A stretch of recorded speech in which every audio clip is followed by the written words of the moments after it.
everyone, welcome again. I'm Ashley Meyer. I'm the board chair for the Sugar and Falls Educational Foundation, and I was asked to come moderate the panel today. We have Mark Kuznets. We just were able to have the pleasure of watching his film. Thank you, Mark, so much for being here. It's great to have the opportunity to talk with you and sit with all of you. Thank you to all the students from Shaker. Let's hear from Shaker. And Walsh. There's Walsh. I beg your pardon? Oh, welcome. Thank you so much for being here. So I'd like to take a minute to have each of you introduce yourselves, talk a bit about the role in the film that you have here at the film festival, and share what excites you about being here at Sugar. Thank you, Ashley, and thank you, Dee Dee, for running this fabulous Illuminate program. So thank you, Dee Dee. I'm very happy to be here in Chagrin. My name is Mark Kuznets. I'm based in Brooklyn, New York. I've been a producer of documentaries for a number of years, and this is my first, I would say, directorial debut, if you will, with this short documentary, Boda. So it was a fun jump to make it to directing. I've been working in feature documentaries up until then, as well as marketing and some of that work to help pay the bills for my documentary work. But yeah, this is very exciting to be on a festival circuit and have it premiere here. So I hope you enjoy it. My name is Daniel Youngie. I have a film here called I Was Born This Way. It's on the first gay anthem and the man who sang it played last night. I just want to say, first of all, wonderful film. Congratulations. I really enjoyed that. And I also want to thank the festival, and especially want to thank Allie Winnick, who is my host and friend and a good friend of the festival. Thank you, Allie, for being such a great supporter. And a supporter of my film that I showed last night. So, yeah, that's me. Wonderful. Starting with Mark, what is it that inspired you to go to Uganda and make this film? Yeah, inspiration comes in all forms, especially when you're chasing stories. And this one started over just a cup of coffee. I have a friend that I had done some work for in starting his own impact investment fund. It's one of his passion projects. And so he works with, micro investments all over the place. And, just catching up with him in town, he told me about these guys, and he was like, I'm advising them, I don't know how real it's gonna be. And what I remember, after sitting with him, I was like, wow, there's a couple of things. One was, these drivers are institutional, essential to life in Uganda. Everybody uses them. Hopefully you saw in the film, it's just like a way of life there. It's how you get around. There really aren't a lot of cars because they're very expensive. And yet they're treated like a lower caste of society. And so that kind of irony, that dichotomy of being so essential and yet treated differently was intriguing to me to kind of understand that. And then also the idea of building institutions like a bank, where if you were to walk into a bank in Uganda and they were like, well, so what's your address? Give me your credit score. These guys have none of that. And so they wouldn't be able to open a checking account like somebody with a stable job or something like that. So building an institution where none existed for them, seemed impossible. I was like, I don't know how they're gonna do it. And so that kind of wanting to understand and document those two kind of stories or journeys was the inspiration where I was like, if it becomes real, let me know and introduce me to these guys because I want to watch it. Daniel, can you talk a little bit about the role inspiration plays in your work and how some little spark of an idea can turn into a film? Sure. Well, first of all, I want to again commend you, and for the filmmakers, for the film students in here. That film is such a great it's a great example of how a film should work, how you read from it. Because you came to this film knowing about the finances and the fact that you need to explain what this cooperative was. But where do you start? You start with what a Boda is, why they're necessary, why it's dangerous, why they're lower class, and you don't get to the meat of the film until the end of the film. And that's the death of a good documentary is information, and yet you have to convey a lot of information in that film. And I think it's a great film for film students in here to dissect and look at how you breadcrumb a story, and you really did a great job of that. My film is also a perfect example of how great films sometimes find you instead of the other way around. A lot of people tend to believe, especially when we make social issue films, like you probably didn't wake up every morning with a burning desire to tell the story of Boda Cooperative. These things we're opportunists, and sometimes we're even mercenaries, and so I was researching a series on social action and music, basically protest music, and we were dividing the series into episodes, and one of those episodes there was thematic on sex. And when I thought of that, I thought of Born This Way, Lady Gaga's Born This Way, which is the kind of sex and gender LGBTQ plus anthem for at least my generation. And in researching that story, I found that she was doing that song as an homage to an earlier song and the man who sang it, and realized that was an incredible story. Well, like so many theories these days, it didn't happen, but that story stuck in my craw. And I was living in Los Angeles. Turns out I was like 2 miles away from where his church was. He basically dropped out of Motown after he sang this song to start the Minority AIDS Project and the first black gay church in the world, or the first LGBTQ serving church for people of color. And so it was an opportunity. Obviously, I'm a straight, white, cis man. What am I doing telling a black, queer story? And so in essence, we're opportunists. I should say also, because this isn't my community, I made the film entirely with people, all our key positions were people of color or queer people or black queer people.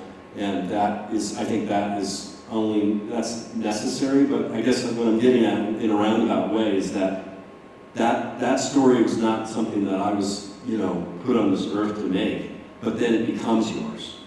Stories like that always arrive out of an opportunity. And for students in this room, I would think about what opportunities you have that nobody else in this room has. We're all kind of Nepo babies. We're all documentary Nepo babies because we all have access to stories that other people don't, right? I think that's where great films come from. I think one of the most special things about watching documentaries and being able to absorb these stories is exposure to different cultures. And when you make a documentary, you have to immerse yourself in a way in the culture. And I was thinking about the street food and really had my mouth watering a bit while I was watching that. What was the best part of your visit there and getting to know the culture? First of all, anything that you do with the subject is based on trust. And just as Daniel was saying, I'm from New York, I'm not African, and so having, a white man come in and tell their story requires a lot of trust and listening and making sure that, one, you're getting their story right, and you're telling the story as truthful as possible to their reality. So, because, again, this wasn't a massive budget, we had to shoot everything in one sitting, so we spent about 2 weeks there, and from sunrise till sunset until the last drop of light we were filming. But it took a lot of Zoom meetings, phone calls, and just getting to know each other ahead of time. And like one thing about immersing yourself in your surroundings, especially being a documentarian, and this is, for the students, and this goes to what you were saying, Daniel, about kind of how the story comes to you. The story, I went in there knowing it was going to be about them building this SACO, building this cooperative. What I didn't know was the story of Umar. He was so soft-spoken in all of our conversations with the group. I actually thought Bosco was going to be my main character.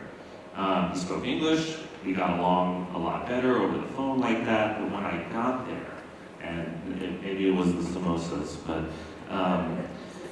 when I got there, I was like, this is their leader. This is like, he is kind of like the unlikely leader that took the reins, and all of his friends are pushing him to do this. He didn't, I don't think he really wanted to, but once he took that leadership role, he grew into it and has become a force in their community. And so once I saw that, and that's something you can only see when you're there, when you're talking to the people and you see those people in action. So I think one thing about immersing yourself is always being open-minded. You go in with a story, you go in with a game plan, but you have to be able to see what's around you and see what the real story is on the ground.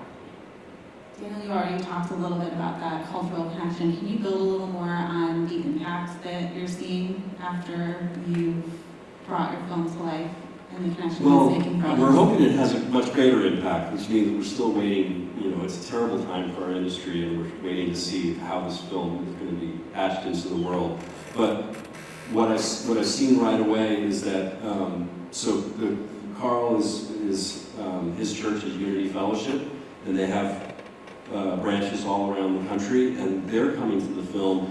And I've never had screenings as powerful as the one that they're showing up at. They're living and breathing the screen. They're talking back to Carl. It's a sermon, and so I know that the film is working for them just on a personal level, which feels great. But in terms of overall impact, I mean, we're still waiting for where this film's going to live and how it's going to ultimately land.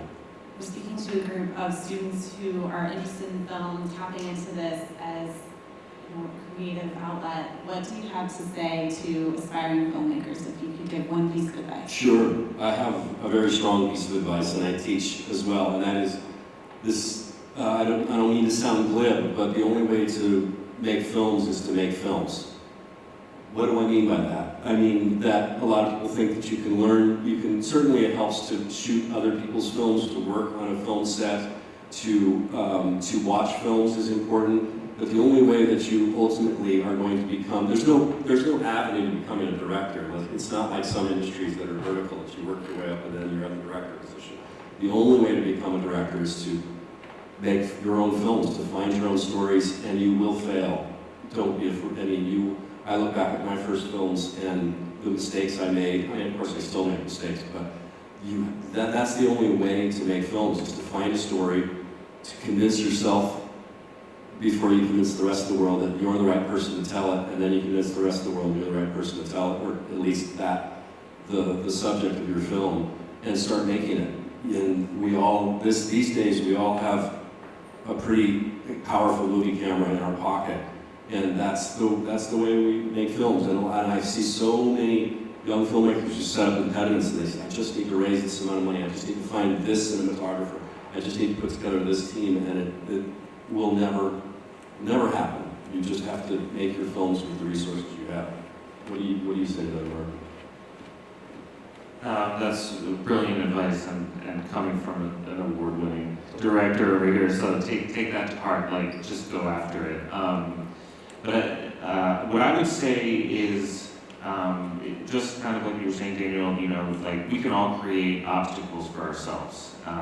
Sometimes we can be our own worst enemy in, thinking you need a certain X, Y, and Z before you can start telling that story or documenting that story. So definitely, I hear you, and it's about just making the film and getting it started, and it's a collaborative process, so people will help you develop that story. What I think my advice would be, don't be afraid to reach out to people. I think one thing in my career that I had to get over was thinking I'm not important enough, or thinking that if I reach out to an award-winning director with like a question, or with a, hey, like, how did you do this thing in your film? I really loved it. Or even if you're reaching out to a subject of a story that you think you have in your pocket, and you have to make first contact with that subject to say, I want to sit down, get coffee, or get on the phone with you and just hear your story because I think there's something there. People are way nicer in person than you think, and they're way more open to telling their story because it's theirs. Most people want to share. Obviously, if you're trying to do a hit piece on somebody, take a different route. But if you're trying to tell an authentic story, don't be afraid to go out there and reach out to people. You will have to reach out over and over and over again. It is a nonstop process, but have the conviction that you are important, telling this story is important, and that's worth that email or that phone call to go get the process started. Can I add one thing to that? This is so clear with what you said when you got there, you had to pivot. And you have to be reactive as a documentary filmmaker because life is life and it's going to be different than you expect.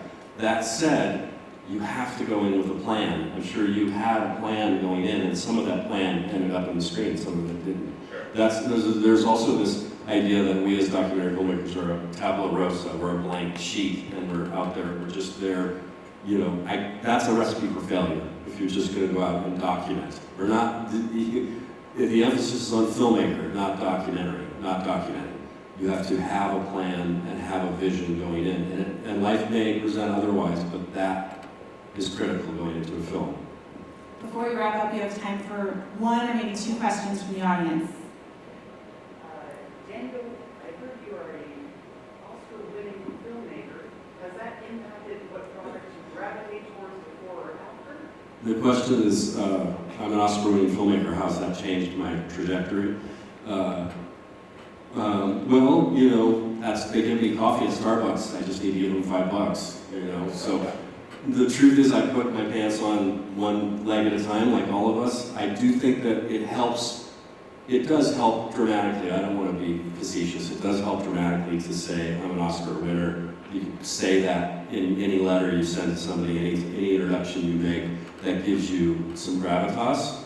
But the truth is, especially with the way our industry is going, every film is a slog, and I have to start. I may be one step beyond all of you, but in essence, I have to rebuild the wheel every project, and that's just the nature of this, which is, you know, it can be tiring. I'm not saying this is a terrible life, it's a great life, but that each project you have to build from scratch. Ali knows that each, you know, I've come to her for help and advice on projects when I'm back to zero, you know. It's a laborious job for any of us, but yeah, I would say that I did get an agent in Hollywood, and I did start to get some more television work, which was good in a way, but also my love is doing films like Mark's, is like singular little crafted stories. So it's changed my life, but not as dramatically as you would think for an actor or a director or a narrative director. Any other questions from our group? When did you guys start filming and why? The question is, when did you start film and why? Starting Mark. I didn't study film, so don't think that, I'm not sure if you went to film school, but don't think that that's a prerequisite. I studied history in college, actually over in Oberlin, about an hour away here, and I fell into it because I needed a job after college, and I started PAing on large TV sets. I was fell in love with the movie magic. I always loved film. I worked with some producers who were cool mentors to me, and then I said, well, if I kind of want to do this, how can I marry that with my interests in history and kind of telling authentic stories? And that was documentaries, and I went with it, and I never looked back. And I think making, so I started out as a producer. That was great. That gave me a whole primer on the industry and really how to, the kind of nuts and bolts of filmmaking. And I loved it. And in documentaries, the producer has a storytelling role. It's not, depending on, they're very small teams. It's very collaborative, and I just fell in love with it. So, kind of by happenstance for me. I did go to film school. I don't necessarily recommend. I don't recommend it over Mark's path at all. But like Mark, I worked in the film industry as a PA, and I worked as I mentioned, there is a vertical integration within the film industry. You can work your way up every department. And what I did is deliberately not do that because there's golden handcuffs there, but I do recommend to all of you, with what little production there is in Ohio, like there's enough to get on the lowest rung of the ladder, whether it's as a second assistant editor or whether it's definitely as a PA. I was the worst PA in the world. I said, sure, I'll get you your coffee, but you know I'm really an Oscar-winning director. Or so I thought. But my point is that I worked in the lowest rung of every job and I learned the whole system that way by PA, just like Mark. So I recommend that. Well, thank you again, everyone, for being here. Thank you, Mark and David.